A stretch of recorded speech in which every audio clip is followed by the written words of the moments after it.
साथीहरू नानीहरूलाई स्कुलबाट आएपछि के खाजा बनाइदिउँ भनेर म सोच्दै थिएँ। स्कुल जाने बेलामा पनि टिफिन के हालिदिने भन्ने टेन्सन, अनि स्कुलबाट आएपछि फेरि के खाजा खुवाउने भन्ने टेन्सन। आज किचनमा यसो हेरेको त बन्दा रहेछ। बन्दा देखेपछि सोचेँ आज जे होला होला भेज मोमो बनाउँछु। बन्दा प्याज काटेँ अनि घरमा भएको सोयाबिन पनि मिसाएँ अनि घरमा जे जति साधारण मसला थियो त्यही हालेर मजाले मुछेर मोमोको फिलिङ तयार गरेँ।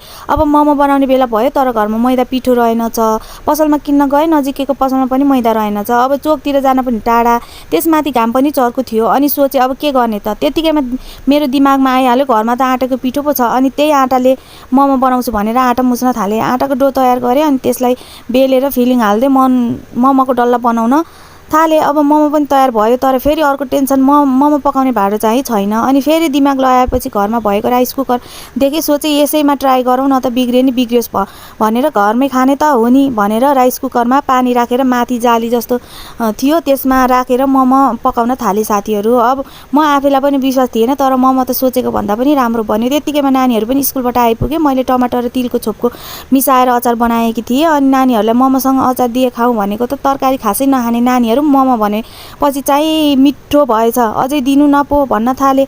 मैले त थोरै मात्र बनाएकी थिएँ ट्राई गराउनलाई भनेर, तर नानीहरूले गम खान थाले। अनि मैले पनि एकचोटि चाखेँ। साँच्चीकै साथीहरू आटाको पिठोको मोमो पनि यति मिठो बनेछ कि अब लाग्यो मैदा नभए के भो त, आटाले पनि जोगाड गर्न सकिने रहेछ। ल साथीहरू, आजको मेरो मिनी ब्लग चाहिँ यतिमै सकियो। फेरि अर्को नयाँ भिडियोमा भेटौँला। By by.